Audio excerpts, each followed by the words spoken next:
Welcome back, everybody, to one in our occasional series of videos slash podcasts in which we talk to Maverick consultants about their areas of expertise. I'm delighted to be joined today by Gareth Jarrett, and we're going to talk about books. And Gareth, could we begin with just a quick introduction to you and your background and expertise?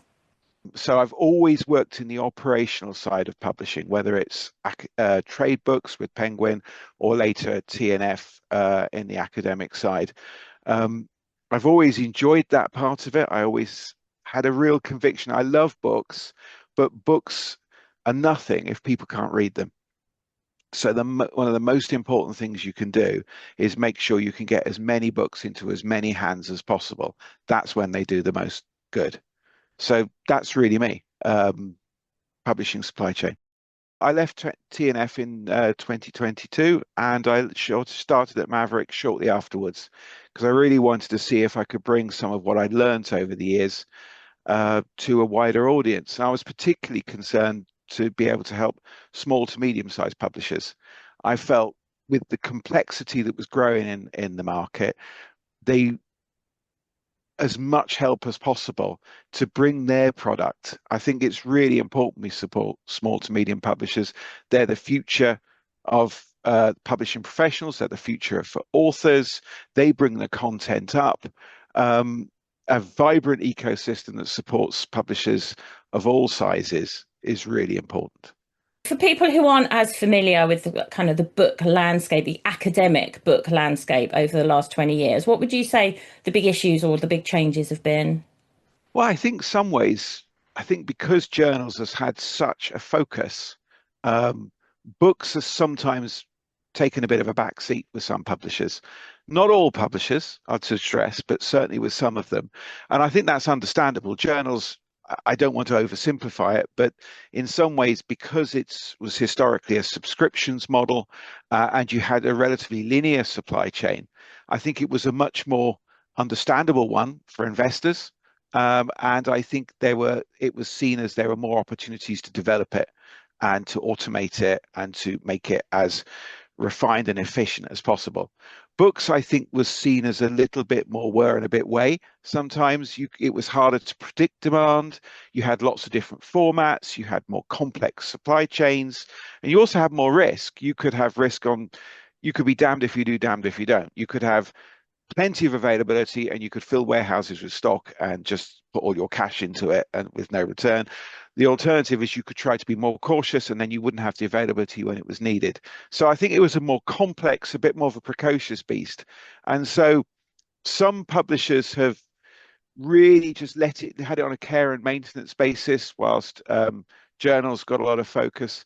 With other publishers, I think they look to ring fence their risk. They try to move it out to a POD model on an arm's length basis and say, okay, let's bring in money where it's going. But I just don't think it kind of always had the same focus. But I've already mentioned some things that were really, really changing within the books world. I think that the arrival of digital publishing, and I mean digital in two ways. There's digital print, which transformed how you could print books, and there was the rise of ebooks, which transformed how you got academic content to libraries. And one of the big ones, I think, if you go to a academic library compared to when I went to one, which is far too long ago, I think, to be fair, they're still full of print books, but oftentimes in an academic library, the print books are the older ones now. Uh, the more common content, the more recent content is ebooks, and I think that has a number of reasons why. It's allowed them to repurpose some of the libraries into lovely pods and things, places where students can go and study. I think there's so much content published now that you couldn't possibly get print books for all of it anyway. You wouldn't have enough room, even if you had the budget. So ebooks allowed them to be more selective. And I think the rise of those new procurement styles like patron-driven acquisition allowed librarians, in a sense, to outsource some of the challenges of what do I buy to their readers and let them take the lead. So I think because ebooks allowed more sales models, allows you to pack more into a smaller space and allows readers to engage with the content, not just within the library precincts, but wherever they are, I think it was an inevitable move. So that growth of ebooks, um, and then back in print, the growth of digital print has been two really profound trends within the books market. Great, thank you for that quick introduction. And I guess you just said that some publishers did put their books publishing on a kind of care and maintenance, and their developments were aimed at their journal publishing. Mhm. So, do you think there are opportunities now for publishing in books which are being overlooked? Yeah, I think so. I think there's a number of things because of books are so diverse and they touch different markets. It reduces your dependency on, if nothing else, the core academic library market. We know academic libraries are under severe financial pressure. Well, academic institutions, full stop, are under severe financial pressure. We also know that there are regulatory decisions, for example, in the US, which is affecting how that spend is happening. If you're looking at books, you are not just tied to that market. That is still a critical market. Getting your ebooks into academic libraries isn't going away as an important objective, but it's not the only place you can make money.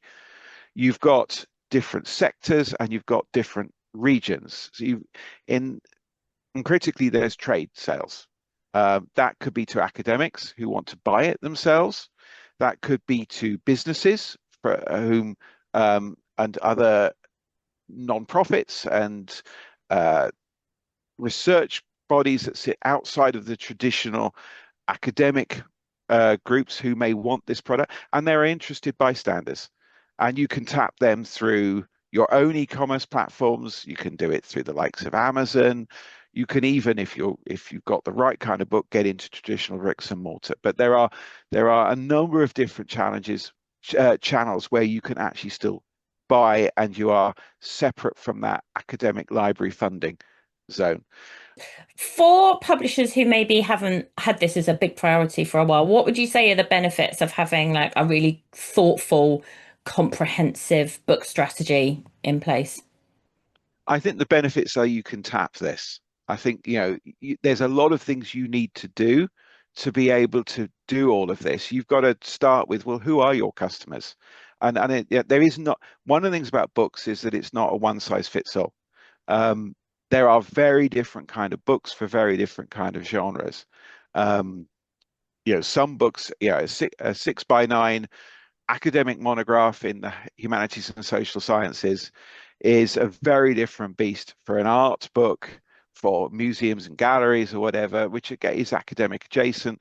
Um, and they will have different needs and they will sell to different places. But who are your customers and what are they looking for? But I think if you've got the right strategy, you can develop yourself to support that. You can look at your metadata, for example. What state is my data in? If I'm going to be working with multiple channels, will they be able to consume this data? And fundamentally, will my customers find this? Whether it's a traditional academic library model where, because of patron-driven acquisition or demand-driven acquisition, it's the usage that drives your sales. You need people to be able to find this. So that's your Mark records, your KBarts, your so on and so forth. But on the trade side, it's, well, does the data describe this right? Do I have my BISAC codes right? Or my thema codes, I should say, for the good people at BIC. And is that data good so that if you're looking on Amazon or you're doing a Google search, will you find this product? And there are so many anecdotal stories of how this benefits. I knew a publisher once who were publishing old records of Navy product. And they brought this out in POD. And the next thing you know, they were getting orders from China. I think people were using this stuff that never even knew it existed, but you make it available and you make it discoverable, and people start to order. So there's always opportunities, but get your data right, and related to that, get your content right. So if it's a print book, are your print files in good condition? Can printers take it? Or are they going to have to work with it each time? Because you can't be using multiple printers in multiple markets if they're having to rework it. Similarly, if your ebook files, I think I'm preaching to converted for a lot of people here. Is this stuff accessible? It's Yeah. got to be now. And that's across the board. Obviously, there are particular requirements for the academic market. You've got to do, whether it's ADA in the US or the European Accessibility Act in the EU, we got to get that right. But just more generally, even for trade, you want people to be able to interact with this stuff properly. And that also goes for your e-commerce site. That's got to be accessible as well, because that's a huge potential driver of sales. And the good thing about if you sell it through your own e-commerce site is you've got the data as well. You know who your customers are, and we all know how data is king. So, in terms of some of the publishers you already work with, then, do you see that their own e-commerce sites are successful? Because I know for some publishers, it can feel like, even though there are a lot of tools for starting, a simple e-commerce site, if you're used to distributing, it can still feel potentially like a challenge. But would you say it's a challenge that's worth addressing? It's worth addressing, and it's so easy now compared to how it was. Lots of publishers, even significant size publishers, will use something like Shopify. The tools are there.